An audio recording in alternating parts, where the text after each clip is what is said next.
On my 73rd birthday, my husband stood another woman and two young adults next to me and announced to our guests, "This is my second family, the one I've kept hidden for 30 years."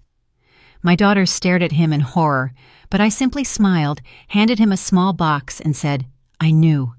This gift is for you." He opened it, and his hands began to tremble. "Welcome to Betty's Stories.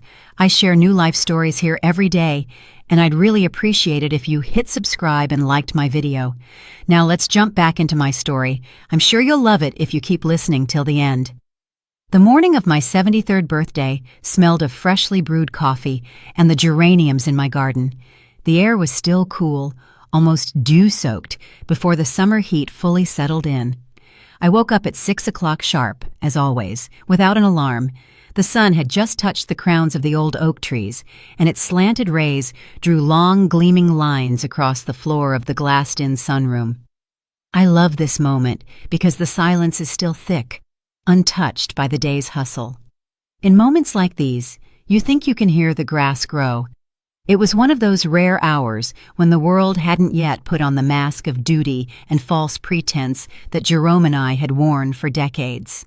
The sunroom, my sanctuary, housed the table Jerome had built some 40 years ago, a massive piece of mahogany that could have survived the storms of many marriages if its foundation hadn't been so rotten.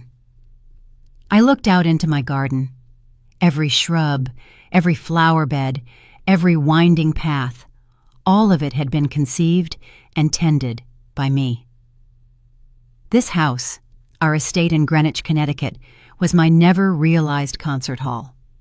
Sometimes, when I was alone and heard the echo of my steps in the high ceilings, they sounded like the opening notes of a string quartet.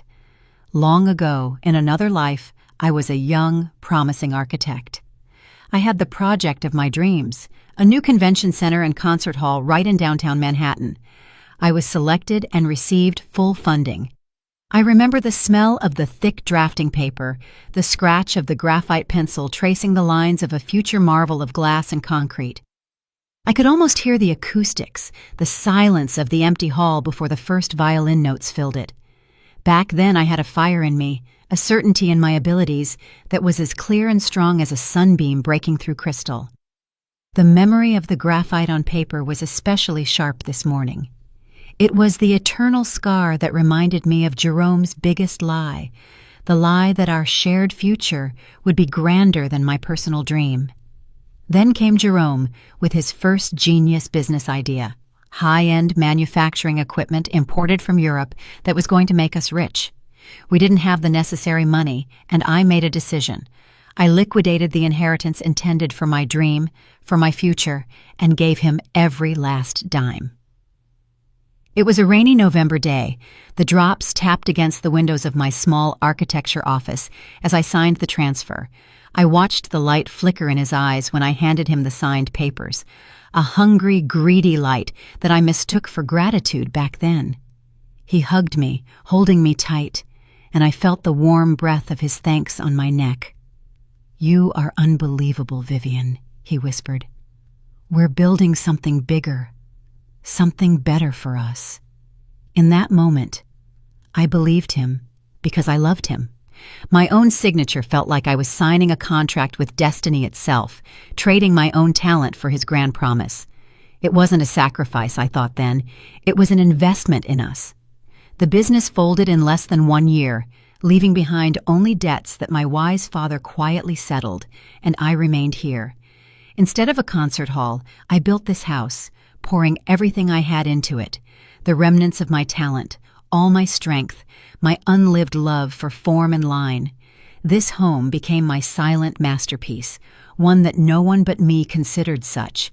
Jerome saw it only as an asset that testified to his success. He never saw the architectural soul I had engraved within it. "Vivian, have you seen my blue polo shirt? The one that looks best on me." My husband's voice tore me from my memories.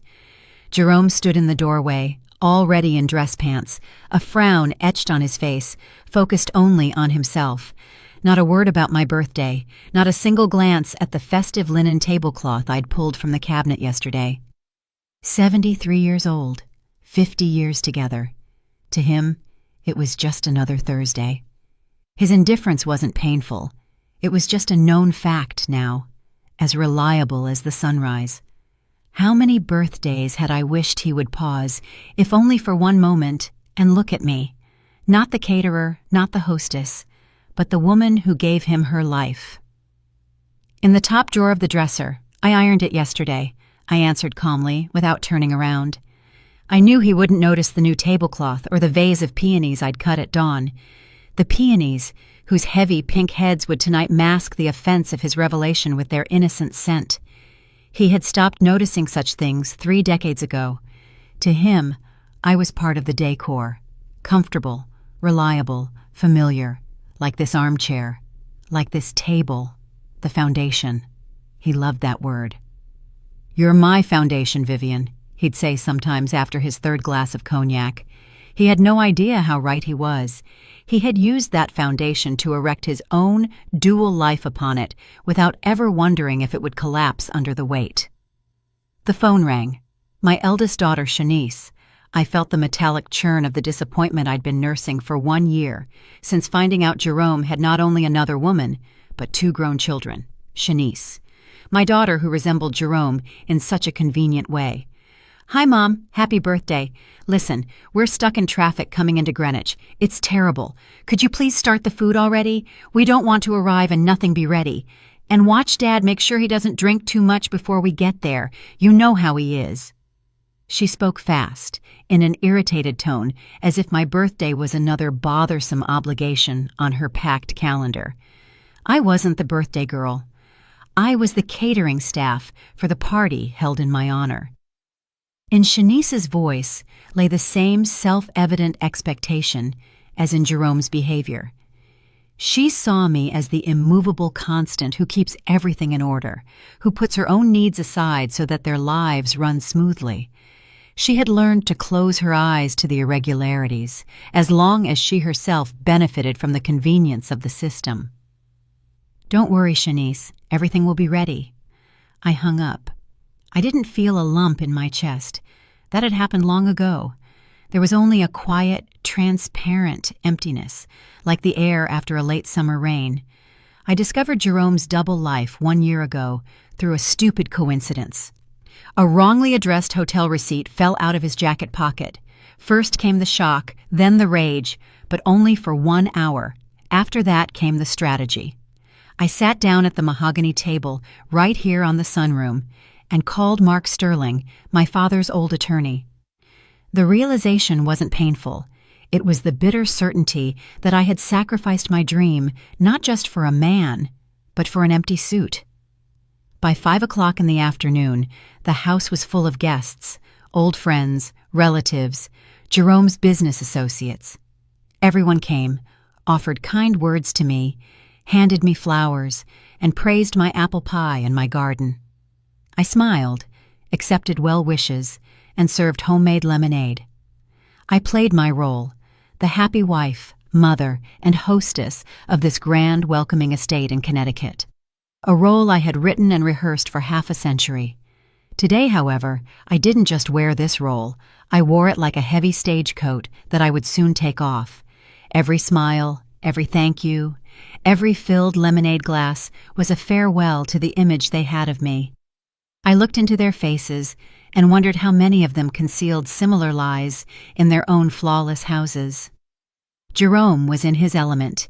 He moved from group to group, patting men's backs, complimenting ladies.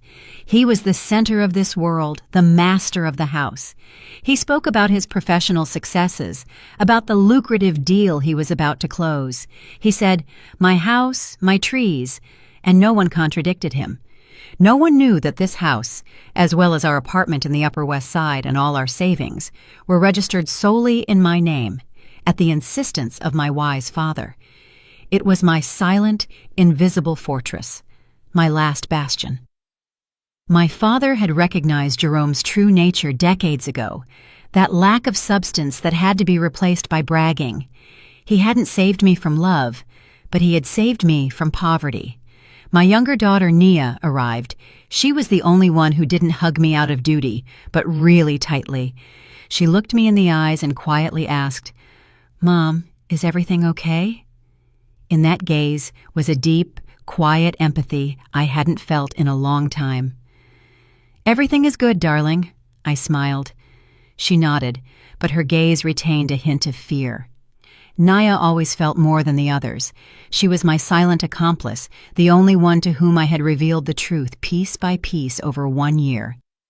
For a long time now, she had looked at her father with a silent, cool disapproval that he simply didn't notice in his egocentrism. She instinctively knew that the foundation he so casually mentioned wasn't made of marble, but of the fragile glass of my shattered dreams. She was the anchor, the only one who hadn't been corrupted by Jerome's narcissism. Then came the moment I had waited for and simultaneously dreaded all year. Jerome took a glass of sparkling cider and tapped it with a knife, asking for silence. The guests quieted, expecting a toast. He stood in the middle of the lawn, upright, still in good shape at 75, with the aura and posture of a man convinced of his right to everything. "Friends, family," he began loudly, with a theatrical pause. "Today we celebrate the birthday of my dear Vivian, my rock, my faithful companion." He looked at me, and in his eyes I saw nothing but smugness. He believed he was doing me a favor by revealing his secrets. But today, I want to do more than just wish her well. I want to finally be honest, with all of you, with myself, and with her. The guests exchanged glances. The anticipation hanging in the air smelled of scandal and stale cider. I stood motionless, feeling dozens of curious eyes on me. Nia froze beside me. Her hand found mine. Her hand was cold, but firm. It was as if she was transferring all her youthful strength to me. Our hands spoke without words, sharing the knowledge of the coming catastrophe and our shared resolve. "Friends," Jerome continued, his voice trembling with barely concealed triumph, "for 30 years I have led a double life, and today I want to set things straight." He gave a signal to someone near the garden gate. A woman in her mid-50s, well-maintained and with a hard, calculating look, entered the illuminated circle. I recognized her. Tanya. She used to be my subordinate in my architecture office. A sharp smell of expensive, sweet perfume wafted across the lawn, as intrusive and inappropriate as Tanya's entire existence in my garden. Behind her stood 2 young adults, a man and a woman, with equally confused and defiant faces. Jerome walked toward them, put an arm around Tanya's shoulder, and led her to me. "Vivian was such a stable foundation," he said, looking over my head at the guests, "that, as you can see, I was able to build not just 1, but 2 houses upon it. This foundation has carried all of us, so please welcome my true love, Tanya, and our children, Marcus and Dana. It's time for all my successes to be shared by my entire family." He said this, and physically placed Tanya right next to me, so close I could smell her intrusive perfume. He positioned her as if for a family portrait. The intention was clear. He wanted to push me out of the picture, make me an insignificant footnote. My eldest daughter, Shanice, let out a gasp. Nia squeezed my hand until my knuckles turned white. The laughter and conversations froze mid-sentence. An incredible, booming silence settled over the garden. In that moment, I didn't feel the ground disappear beneath my feet or my heart break. No, I felt something else, something very calm and final. A cool, clear click. It was as if the key in a heavy, rusted lock, which had resisted for so long, finally turned and the massive steel gate slammed shut forever. The pain had died long before this day. Today, only the corpse was cleared away. There were no tears, only the cold satisfaction of preparation. My mind quietly said, "He set the rules of the game. Fine, then we'll play." The world around us paused. I saw my neighbor, Mrs. Jenkins, freeze a cocktail glass halfway to her lips. I saw my son-in-law, Shanice's husband, turn pale. and instinctively stepped back, as if afraid of being hit by the debris of a collapsing life. The silence was so dense it seemed palpable. It pressed on my ears, drowning out the sounds of summer, the chirping of the crickets, the rustling of the leaves. Slowly I turned my head and smiled. Not bitterly, not vengefully. I smiled that polite and slightly distant smile with which the lady of the house greets latecomers. I let my gaze sweep over their stunned faces, lingering for a fraction of a second on each one to let them know that I saw them, that I was present, that I was fully aware of the situation. Then I turned to Jerome.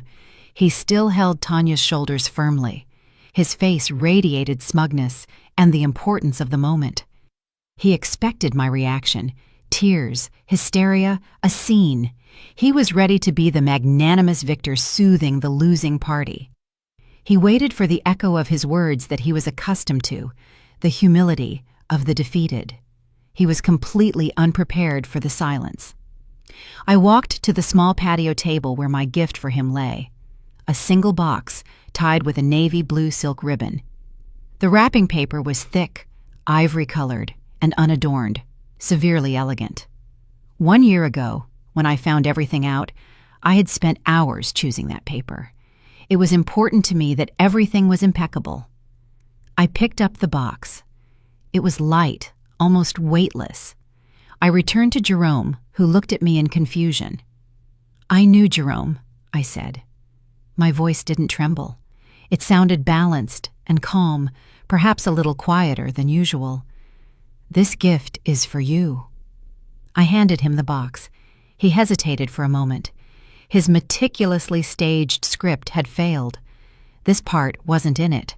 Mechanically, he let go of Tanya's shoulder and took the gift. His fingers brushed mine, warm, slightly damp. I pulled my hand back. He looked at the box, then at me. Confusion flashed in his eyes, quickly replaced by a condescending smile. He probably thought it was a pathetic gesture, an attempt to save face, perhaps an expensive watch or cufflinks, a parting gift. He pulled the ribbon. The silk slid across the lawn like a dark snake. He tore open the paper. His movements were less secure, now a little jerkier than necessary. Beneath the paper was a simple white cardboard box. He opened the lid. I watched his face. In the hollow where my heart once was, nothing moved. I was a spectator in the front row of a play whose ending I knew by heart. He looked inside.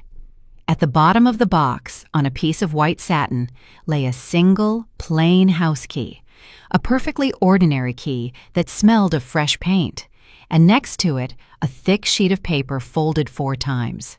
Jerome took it out and unfolded it. Tanya leaned forward greedily, trying to decipher the lawyer's calligraphic script. The confusion on her face turned into slight irritation. Why the fuss over a key? I watched his eyes skim the lines, first fast, then slower, as if he was stumbling over every word. I knew those words by heart. I had helped my attorney formulate them. Service of the divorce petition on grounds of ongoing marital infidelity.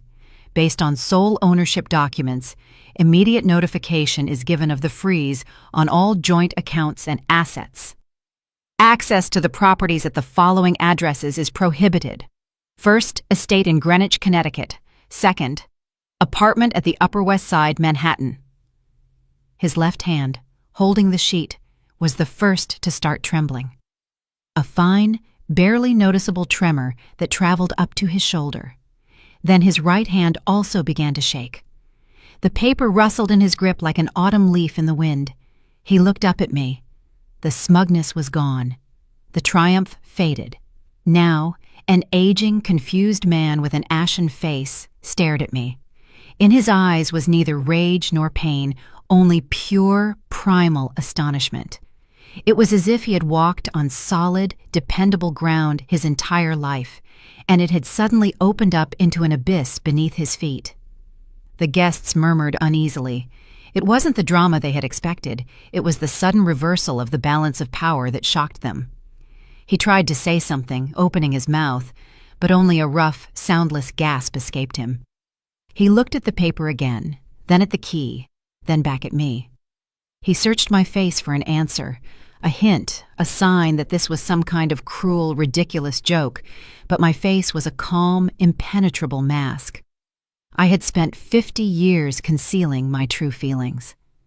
50 years building this facade, this foundation, as he liked to call it. And today, that facade held. Behind it, there was nothing. No pain, no love, no pity. Just a cold, deafening freedom. Tanya beside him understood nothing. She stared nervously at Jerome's changing face. "Jerome, what is it? What does it say?" she whispered, trying to catch a glimpse of the document. He didn't answer. He just stood there, staring at me.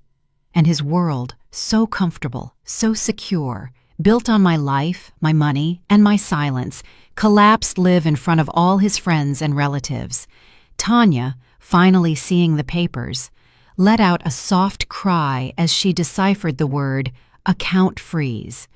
Her calculating gaze froze into blank horror. She wasn't the new queen. She was the accomplice of a pauper. The expensive, sweet cloud of her perfume seemed to sour in that moment. I held his gaze and then slowly, very slowly, turned to Nia, my child, my only true anchor. She looked at me, and her eyes were full of tears, not of pity, but of pride. She had understood everything. I gave her a small nod and said, just loud enough for her to hear, "It's time." She squeezed my hand even tighter. That was enough. The show was over. It was time to draw the curtain. Nia understood without words. Her fingers on my forearm became hard as steel. She nodded, and without planning it, we turned and walked toward the house. We didn't run. We walked with firm steps, with dignity, away from the scene frozen on the lawn. The guests recoiled from us like water from an icebreaker, avoiding our eyes, whispering quietly. I felt their stares on my back, a mix of shock, pity, and, let's be honest, schadenfreude. Jerome remained standing in the center, the white paper trembling in his hands, next to the woman for whom he had staged this grand revelation. A revelation that had completely deviated from his script. He called something after us. My name, I think, but the sound of his voice drowned in the thick, viscous silence that lay over my garden. He no longer had power over me. Even his voice was foreign to me. We entered the house. I paused in the living room and said, facing the door to the sunroom, loud enough to be heard outside, "Dear friends, thank you all for coming to share this day with me. Unfortunately, the celebration is now over. Please help yourselves to the cake and have one more drink. All the best." That was all. A simple, polite announcement. No explanations, no drama. A hasty, silent exodus began. I heard muffled voices, quick steps on the gravel, the starting of car engines. No one came inside to say goodbye. No one dared to look me in the eye. 10 minutes later, only abandoned plates, half-empty glasses, and trampled flowers lay in the garden. I watched Jerome finally awaken from his stupor, grab Tanya by the arm, and drag her toward the garden gate. His movements were jerky, furious. He practically hauled her and his confused children behind him, stumbling, looking toward the house with an expression of pure, primal rage. He was no longer the master of the house. He was an outcast. Tanya's face was rigid, a mixture of anger and the dawning realization that the rich lover had suddenly become a useless financial liability. When the last car was gone and the evening stillness returned to the neighborhood, Nia came to me and hugged me. "It's over, darling," I said, stroking her hair. "Everything is exactly as it should be. Will you help me clear the table?" And we began cleaning up in silence. We collected dirty dishes, folded tablecloths, and took out the trash. This familiar, monotonous work was calming. Every gesture had a purpose. Every movement was known. I washed the glasses, the fine lead crystal glasses we had received as a wedding gift. The water washed away the traces of foreign lips, foreign wine. I felt that something else was being washed away with the dirt. 50 years of sticky cobwebs that I had mistaken for family ties. Nia handed me a bowl. The water in the sink was steaming and smelled of lemon dish soap. It was a smell of cleanliness, of demarcation, of a new beginning. I realized that I wasn't just clearing the remains of the party, but the remains of my old, failed life. Nia worked beside me, throwing worried glances my way occasionally. She expected me to break down, to cry, to scream. But I was calm. Inside me, everything was quiet and empty. There was no pain, no resentment, only an immense, cool relief. It was as if I had carried an unbearable burden on my shoulders my whole life and had finally cast it off. It was late when we finished. The house was clean and quiet again. Mine. I brewed myself a cup of mint herbal tea from the garden. We sat on the sunroom wrapped in blankets, looking up at the dark, star-studded sky. The smell of mint mixed with the damp scent of earth after watering. The cry of the caged animal. Suddenly, my cell phone vibrated on the table, sharp and disharmonious, tearing the peace. Nia picked it up. Jerome's name flashed on the screen. The call broke off, and a second later, a notification for a new voicemail arrived. Nia looked at me questioningly. I nodded. She turned on the speaker, and the voice ripped through the night silence, distorted by rage, breaking into a screech. "Vivian, have you gone crazy? What kind of circus was that? You humiliated me in front of everyone. Is this your little tantrum, your pathetic revenge? Have you become completely senile in your old age? I'm trying to pay for a hotel, and my cards are blocked. My cards. Do you understand what you've done?" He choked on his anger. The voice didn't sound like that of a powerful businessman, but like the desperate roar of a caged animal. It was the sound of privilege unexpectedly withdrawn. In the background, I heard Tanya's soothing voice. "Jerome, calm down." "Don't talk to me," he screamed. "Vivian has left me penniless. I don't know what kind of midlife crisis you're going through, but I'm giving you until tomorrow morning to reactivate everything. Call the bank and say it was a mistake, a ridiculous joke. Otherwise, I swear to you, you will regret it. Do you hear me? You will regret it bitterly. Come to your senses before it's too late." The message cut off. We sat in silence for a while. Even the crickets seemed to have quieted. Nia looked at me with a strained face. "Mom." I slowly took my now cold cup of tea. My fingers were steady. I took a sip. The mint flavor was fresh and clear. "He still doesn't get it," I said. "He and Tanya think this is an outburst, a feminine fit of pique, a silly, comical bluff that will be over by tomorrow morning when I've come to my senses. They didn't see the plan, the preparation, and the cold fury that accumulated and turned to ice inside me for 1 year. They only saw what they wanted to see, an aging, insulted wife daring to make a scene. They still think they're in control." I slowly rotated the cup in my hands. "They only see me through the lens of their own arrogance, and arrogance is the blindness of the mind." I looked at Nia. Her eyes held the same question as Jerome's voice. "What now?" I placed the cup on the table. The sound of the porcelain on the wood was the only one in the night. "I have a meeting with my attorney at 10 o'clock, I said quietly. "I want you to come with me." My voice was firm. There were no doubts in me. My husband's angry scream on my voicemail didn't frighten me. It only strengthened my resolve. Just as a blacksmith plunges glowing metal into cold water to harden it, his words turned my will into steel, the true nature of betrayal. The drive to Manhattan the next morning was silent. Nia drove, clutching the steering wheel tightly, staring at the road. I looked out the window at the passing Connecticut landscape, but I didn't see it. I only saw his confused, rage-reddened face, distorted by incomprehension. He still believed this was my fault, something that could be canceled like a wrong restaurant order. He didn't realize that yesterday wasn't the beginning, but the end, the final period I had worked toward for an entire year. The law firm of attorney Mark Sterling was located in an old building in the financial district.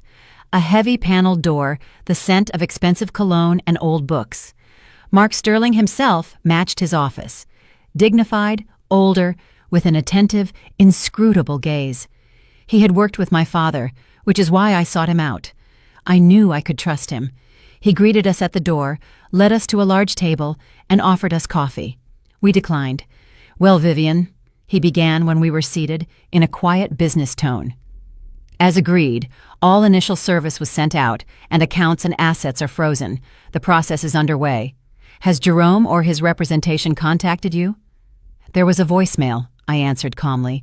"Threats and accusations of hysteria." Mark Sterling nodded, as if that was exactly what he expected. "That's predictable. He hasn't grasped the seriousness of the situation yet. He's still playing his usual game where he's the boss, but that will change soon." He paused and folded his hands on the table. His gaze hardened. "Vivian, we initiated the standard procedure, but there's something else. When you first came to me, out of old habit and respect for your father's memory, I felt it necessary to conduct an additional, deeper examination, just in case. I needed to understand what we were dealing with, and my fears were unfortunately more than justified." He opened a desk drawer and pulled out a thin folder. He placed it in front of me. The folder had no label. "I am obliged to inform you of something extremely unpleasant. This goes beyond his infidelity. It speaks of a calculated, premeditated action personally directed against you." Nia tensed up, her hand resting on mine. I didn't move, only stared at the folder. "What is it?" I asked. Mark Sterling opened the folder and slid several sheets toward me. "This is a copy of an application your husband filed with Health Services 2 months ago, an official request for a mandatory psychiatric evaluation of your competency." Time stood still. I heard Nia gasp beside me, but I only stared at the document. An official form, typewritten text, and beneath it, Jerome's familiar, sprawling signature. "This is the first legal step," the lawyer's dispassionate voice continued, sounding as if it came from far away. "Required to have a person declared legally incompetent and gain guardianship over them, and consequently full authority to manage all their assets." I picked up the top sheet. It was a list of alleged symptoms my husband had observed. I started reading. "Frequently loses personal belongings. Cannot recall where she placed her glasses, keys, or documents, suggesting a progressive loss of short-term memory." I remembered searching for my reading glasses a week earlier, only to find them on top of my head. Nia and I had laughed, a smile that he had noted to now misuse as evidence of my mental confusion. "Exhibits disorientation in daily life. Confuses basic staples in the pantry, such as salt and sugar, which can pose a danger to herself and others." Once, distracted, I had put salt into the sugar bowl. I realized it a minute later and corrected it. Jerome had quipped, "You're working too hard, Mama." He hadn't quipped. He had been collecting. He had hoarded every mistake, every fatigue, every moment of human inattention in his head, like a miser hoarding gold coins, to now deploy them as a weapon. Shows signs of social isolation and apathy, refuses to meet friends, spends long periods alone in the garden, and holds conversations with plants, which may indicate a detachment from reality. My garden, my only refuge, my hours of silence among peonies and roses where I could breathe. He had even turned this into a symptom of illness, a weapon against me. The garden I had created with the remnants of my architectural talent was now supposed to testify to the confinement of my mind. It was only in this moment that I understood the true depth of his contempt. He didn't see me as their partner. He saw me as something to be disposed of. I read on. Every line was poison, a grain of truth distorted beyond recognition and carefully mixed with outright lies. Every innocent gesture, every moment of tiredness, every age-related instance of forgetfulness, everything was inverted and presented as proof of my madness. My hands, resting on the polished surface of the table, did not tremble, but I felt the warmth drain from my fingertips, first from one, then from the other. The cold slowly crept to my palms, my wrists. It was as if my blood was retreating, leaving behind an icy void. Naya placed her hand on mine and whispered, "This is despicable, Mom. He's a monster." I barely nodded. It was important that she said it, so it wouldn't remain just a thought. I looked up and out the window. Life was bustling behind the thick glass, but for a brief moment, this whole loud, busy Manhattan day froze for me. The sounds faded. A silence of absolute emptiness descended, and in that silence I understood. This wasn't just infidelity. Infidelity is the betrayal of love. But this was something else, a complete, cold, calculated destruction. He didn't just want to leave with another woman. He wanted to erase me, to strip me not only of my house and money, but of my mind, my name, my very being, to turn me into a voiceless shadow, locked between four walls, while he and his true love enjoyed everything I had created in my life. It was a plan to annihilate my identity. If he had me declared insane, he not only took my assets, but also the possibility of ever exercising my rights or telling my story. He wanted to reduce me to nothing. The last warm ember in my soul, which I might have unconsciously reserved for him, an ember of pity or shared memory, didn't just extinguish, it turned into a block of ice. Slowly, I placed the documents on the table and stacked them neatly. I looked at Mark Sterling, then at Nia's pale, anxious face. "Thank you, Mark," I said. My voice was just as steady as before, but something in it had changed, something final. "The picture is now complete. What are our next steps?" The revenge I had planned was merely a divorce. The new revenge was the destruction of the man who tried to kill my soul. It was no longer personal. It was necessary. The system's collapse. Mark Sterling acted quickly, with the cold, precise efficiency of a surgeon removing a tumor. While Nia and I drove home, his messengers were already delivering notices across Manhattan and Greenwich.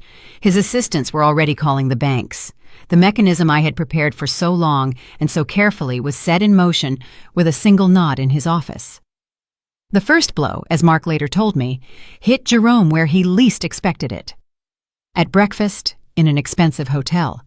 He and Tanya were probably still debating my ridiculous tantrum, planning how they would magnanimously accept my repentance. He sat there, maybe eating a croissant, thinking he had won, that I was just an old woman who could be brought back into line with a few apologetic words. At that moment, a man in an impeccable suit approached their table and silently placed a thick envelope in front of Jerome. It contained not just the divorce papers. There was an official court order prohibiting him from contacting me, except through attorneys, and a separate order prohibiting him from entering any property registered in my name.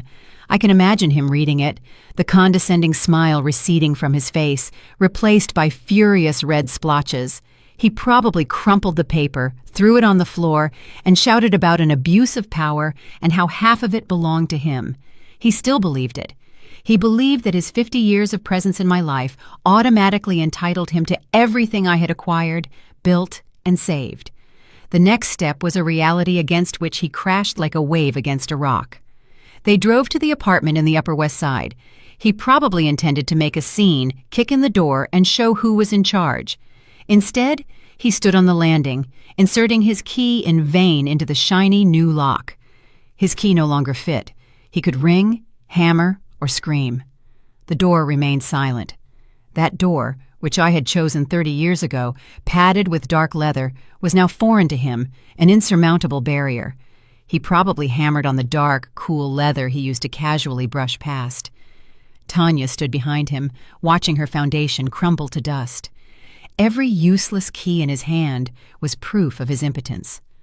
I was home during this time. A locksmith came, an older, quiet man. He worked quickly and quietly with metallic sounds. He removed the old locks from the garden gate and the main door, the same ones for which Jerome had keys. I stood on the sunroom and listened to those sounds. Every turn of the screwdriver, every click of the new mechanism was music, the music of liberation. This wasn't revenge, it was disinfection. I was cleansing my home of filth. The smell of fresh oil and metal mixed with the scent of the geraniums. The house was sealed, not just physically, but spiritually. The final and most humiliating blow awaited him on the street in front of the apartment. As he, exhausted and furious, prepared to leave to concoct a new plan, he saw a tow truck approaching his car, the glossy black SUV I had given him for his birthday 3 years ago. 2 workers in orange safety vests efficiently hooked up the vehicle and began hoisting it onto the platform. Jerome ran toward them, flailing his arms, shouting something about private property, but the foreman silently handed him the documentation, an official notice for the return of the property to the rightful owner. My name was on the paper. Vivian Caldwell, owner. I imagined Tanya's face in that moment. She stood nearby, on the sidewalk, watching the symbol of her security, her status, slowly disappear into the unknown. Blocked cards are an inconvenience. Divorce papers are a scandal. A locked door is an insult.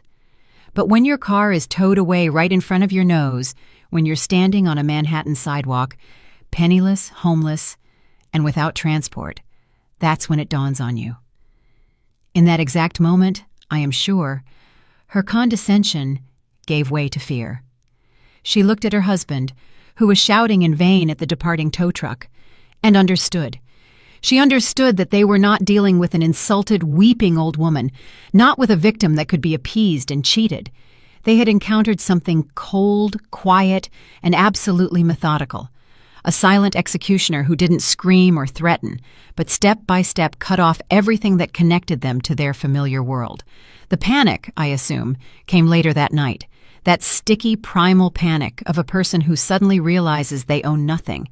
They were probably sitting somewhere in a cheap, rented room at distant relatives. And Jerome continued to rage, promising to sue everyone, punish everyone, fix everything. And she, more pragmatic, smarter, just sat there, piecing it together. The estate belongs to her, the apartment belongs to her, the accounts belong to her, the car belongs to her. Everything they were accustomed to, everything they thought was their right, turned out to be an illusion. Dust. They had built their lives on my foundation for 30 years without ever bothering to check who owned that foundation. The neighbors probably heard their screams, his screams full of rage and impotence, her screams full of fear and accusation.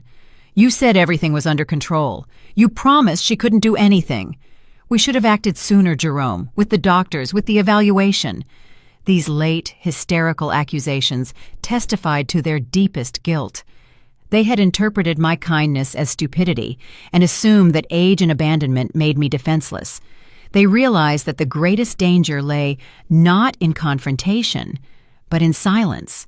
They didn't lose yesterday on my birthday. They lost 2 months ago. When he put his signature on that application, he handed me the weapon himself. He himself showed me that this wasn't about love or resentment. It was about survival. And I accepted the rules of that war. A call from Nia late that night confirmed my thoughts. Her older sister, Shanice, had called her completely hysterical. Dad was crying on the phone.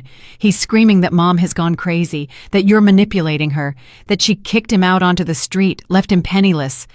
Nia, what's going on? We have to do something. He's our father. Nia replied coolly and calmly.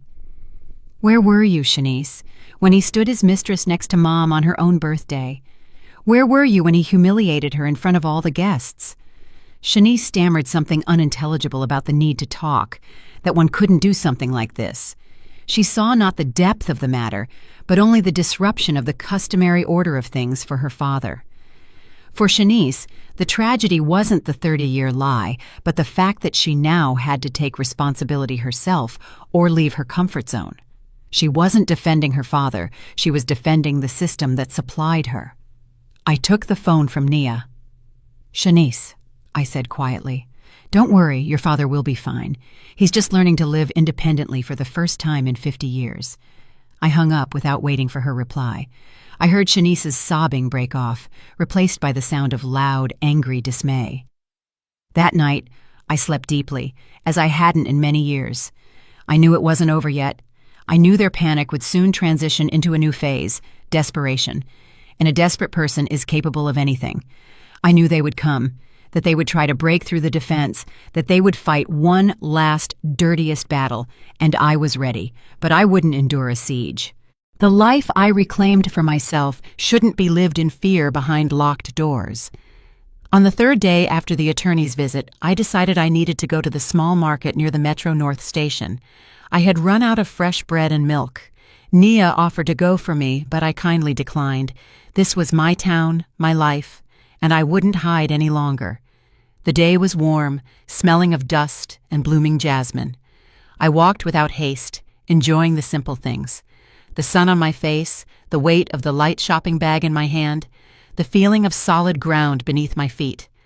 I bought everything I needed: a loaf of sourdough, a carton of milk, some goat cheese. Nothing special, just food, just life. They were waiting for me at the exit. An old, dented car, not his, apparently borrowed from some acquaintance, braked sharply at the curb. Jerome practically fell out. Tanya followed slower, but with the same predatory determination. They looked awful. Jerome wore the same blue polo shirt I had ironed for him on my birthday, but it was now wrinkled, the collar dirty. He had dark circles under his eyes. Tanya's usual flawless hairstyle was gone. Her face was pale and angry. The veneer was gone. All that remained was fatigue and poorly concealed panic. Her perfume, which I had smelled on the birthday, was gone, replaced by a metallic scent of fear and stress. They stood in front of me, blocking my way. "Vivian," Jerome began. His voice was a mix of rage and pleading. "We need to talk. You can't do this. You just can't." I looked at him in silence. In my hands, I held the shopping bag. I felt no fear, only a slight curiosity, like an entomologist examining a captured insect. "You've cut off everything. Everything. How am I supposed to live? You threw me out like a dog after 50 years. 50 years of our lives. Do you even understand what you're doing?" He waved his hands, trying to attract the attention of passers-by. Some people turned around, but seeing a typical family dispute, they immediately lost interest. He played the victim with the desperation of an actor losing his audience. His face was red, a vein pulsed on his temple. I remained silent. I let him vent. I knew that beneath this torrent of rage was only fear. He always did that when he was scared. He started screaming. When he saw that his anger didn't impress me, he changed tactics. His shoulders slumped, his voice softened. Whining, pleading notes crept in. "Honey, do you remember everything? Do you remember when we were young, when we built this house, how we raised our daughters? Does all that mean nothing? Can you really erase all of it in a single day? This is our life together, our history. I made a mistake, okay, I admit it. But is it worth destroying everything down to the foundations? Think of the girls, the grandkids. What are we supposed to tell them?" He tried to look me in the eye, searching for a spark of the old Vivian, the one who always forgave, who always understood, who always sacrificed herself for his comfort. But he looked into a void. That Vivian was dead. He himself had killed her 2 months ago when he wrote those lying words about my madness on a piece of paper. I looked at him, and there was no romance, no nostalgia, only the sober realization. He was a very good copy of a husband, but he lacked the essence. Tanya stood next to him. She understood that his pleas weren't working and decided to intervene. She took a step forward. Her gaze was sharp and cold. "Vivian," she began, trying to maintain dignity, but unconcealed hatred crept into her voice. "You can think whatever you want about me. You can hate Jerome, but have you thought about my children? What did they do wrong? My son just graduated from a respected business school. He needs to start his life. My daughter was planning her wedding. You are destroying their future. Whatever you think of us, they are his children. They are entitled to support. You're not just taking everything from him, you're taking it from them too. Don't you have a heart?" Tanya's voice was high and cutting. She coldly used her children as emotional shields to gain financial advantage. It was the purest form of calculation, unveiled by any tenderness. She finished her speech and leaned against Jerome's shoulder, feigning complete helplessness. Silence descended upon the space. Everyone stared at us, Nia and me. Aunt Beatrice looked on with open pity. Jerome's brother, Uncle Robert, frowned, clearly confused. Shanice looked down, ashamed. They expected our reaction. They expected excuses, tears, screams. I remained silent. I only looked at Nia, and Nia understood my look. She didn't raise her voice. She didn't argue. She simply leaned forward, pulled the thin folder from her handbag, which was next to me, and placed it on the coffee table in the center of the room. The sound of the paper lightly hitting the lacquered surface was deafening. The silence Nia broke with the movement was the silence of power. "Here," Nia said quietly and clearly. "Aunt Beatrice, Uncle Robert, here is the application my father filed 2 months ago, an application to have my mother declared legally incompetent. It details how she talks to plants and confuses salt with sugar." She opened the folder. The relatives leaned forward. Robert took the top sheet and began to read. His face slowly lengthened. He handed the paper to his wife. Aunt Beatrice put on her glasses. Jerome jumped up. That's a fake! Nia, what are you talking about? I did that out of concern. I wanted to help her." His eyes were wide. His voice broke into a desperate whistle. He knew this was his end. "Quiet, Dad," Nia said with the same icy tone. "That's not all." She reached into her handbag again and pulled out a small digital voice recorder. She placed it next to the folder. "You talk about paranoia and my manipulation. I think it's something else. Over the past 6 months, knowing something wasn't right, I sometimes turned on the recorder when my father visited us alone, supposedly to check on Mom. He often made phone calls. He thought no one could hear him." Nia looked directly at Jerome, without a hint of triumph, only with the sad, unrelenting clarity of truth. She pressed the button. Jerome's face went as white as the paper in the folder. Tanya clung to the armrest of the sofa.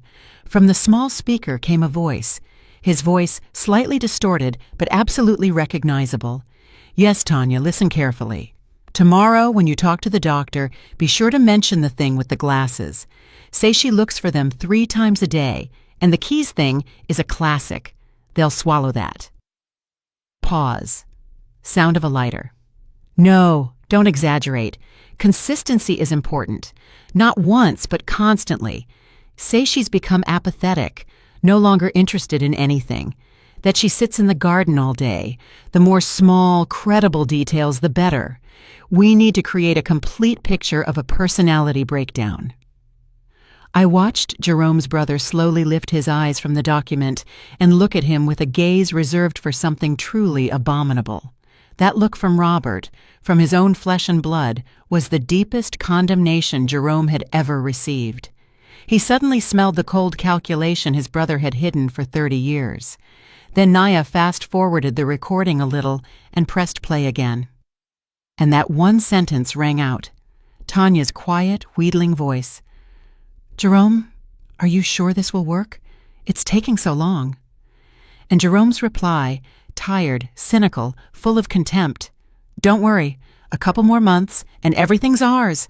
The goose that lays the golden eggs has finally stopped laying. It's time to pluck her." Nia turned off the recorder. The silence that followed was more terrifying than any scream. It pressed, it boomed in our ears. It seemed even the wall clock had stopped ticking. Jerome stood in the middle of the room, opening and closing his mouth like a fish stranded on the shore. Tanya stared at the recorder with as much horror as if it were a venomous snake about to strike. Robert, his brother, was the first to break the silence. He stood up slowly, threw the papers onto the table, and looked at Jerome, not with malice, but with boundless, icy contempt. "You are no longer my brother," he said softly and clearly. His tone was final. The bond that had held for 50 years was severed. He took his wife's arm and walked toward the exit without looking at anyone else. Aunt Beatrice took off her glasses, her hands trembling. She looked at me, and her eyes filled with tears of shame. "I am so sorry, Vivian," she whispered, and she too walked to the door. Their social world was not just broken. It had turned to ash in a single second, crushed under the weight of a short audio recording.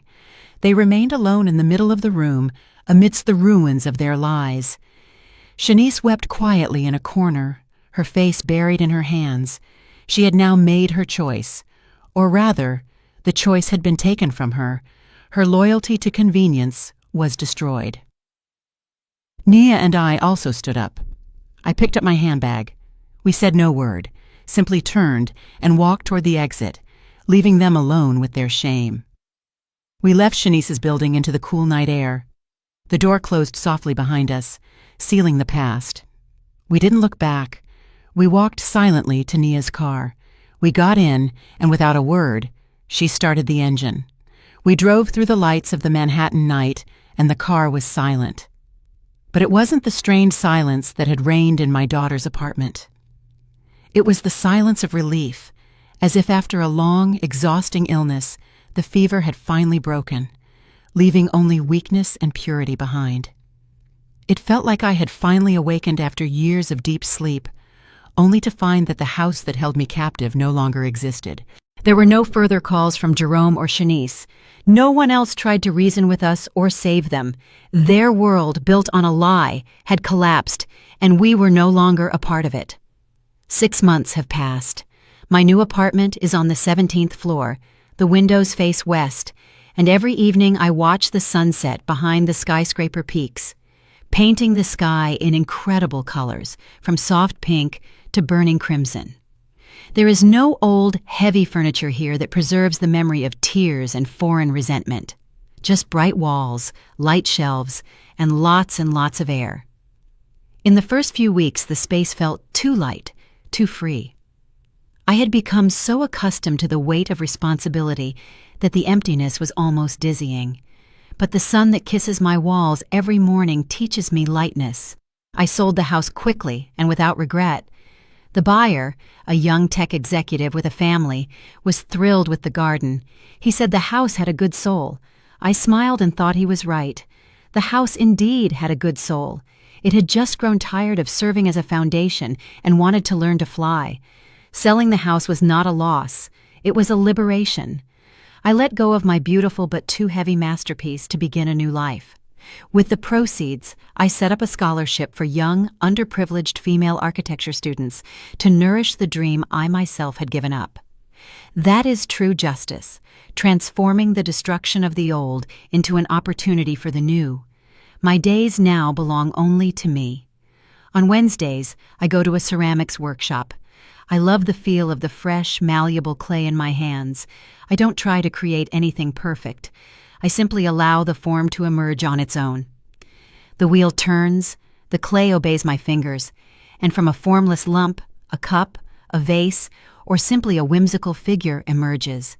There is something healing in this process. You take dust, earth, and create something new, something whole. In the clay, I found the lesson I couldn't give Jerome. You have to remain moldable. If something breaks, you don't have to collapse. You can start anew. I was recently at Carnegie Hall. I heard the second Rachmaninoff concerto. I sat in a velvet seat in the semi-darkness of the hall, and when the powerful opening chords of the piano rang out, I closed my eyes. I once dreamed of building halls like this, designing spaces where the miracle of music is created. That life didn't happen. But now, listening to this brilliant music, I felt no bitterness over the loss. I felt gratitude that I was finally sitting in that hall, not as an architect, not as anyone's wife or mother. I was simply an audience member, a part of that miracle, and that was enough, more than enough. The music was proof that beauty existed even without my contribution, and my new task was to receive it. Nia and I see each other often. She stops by after work. We drink green tea and talk not about the past, but about books we've read, movies we've seen, the funny incident that happened to her on the subway. Her face is no longer clouded with worry about me. She is calm. She sees that I am doing well. One day, she brought me a small gardenia seedling in a pot. "So, you can have your little garden here too," she said. It now sits on my windowsill, and its porcelain white blossoms fill the room with a subtle, sweet fragrance. This gardenia, delicate yet resilient, symbolized our new relationship, based on truth and mutual respect, not the burden of duty. Sometimes, very rarely, fragments of rumors about that other life reach me. That Jerome is living somewhere in a rental on the outskirts of the city, that Tanya left him and took the children when the prospect of wealth disappeared, that he tries to borrow money from old acquaintances, but no one gives him any. I hear it without gratification, without interest, with the same detached feeling one has reading about events in a distant, foreign country in the newspaper. Those people no longer have any relationship with me. They are characters from a book that has been closed and placed on the farthest shelf. Revenge is too strong an emotion. It burns you inside, and I no longer want to burn. I only want to live. I hadn't robbed him of his existence. I had only withdrawn the foundation that wasn't his. What he built or didn't build upon it was his own, now fair, responsibility. This morning, I woke up early as usual. The sun had just risen, and its rays flooded my bedroom with golden light. I brewed myself a coffee, went onto the balcony, and watched the city awaken. Below, the first cars hummed. Small human figures hurried somewhere, each with their own life, their own story. For 50 years, I was the foundation. Reliable, strong, invisible. Others built their lives upon me. Their walls, their roofs rested on me. I thought that was my purpose. But I was wrong. A foundation is only part of the building, and I am the entire building, with my own floors, my own windows that face the sun, with my own roof over my head, a building I have finally begun to build for myself. I sipped the hot, aromatic coffee. The air smelled of freshness and a new day. There were no plans before me, no obligations, no debts. There was only silence. And in that silence, I finally heard myself. It was like navigating through a dense, stuffy noise for decades and then finally hearing the clear, simple ticking of my own inner clock. At 73 years old, my life has just begun. I'm really glad you're here and that I could share my story with you. If you liked it, show me by liking the video and subscribing to my channel. Let's see how many of us there are. Write in the comments which city you're watching from and what time it is. I'm so curious to know where all you wonderful people are tuning in from. If you want to support me a little extra, you can also send a small donation. I share new life stories for you every single day. And now 2 of my most popular stories will pop up on the screen so you can choose what to watch next.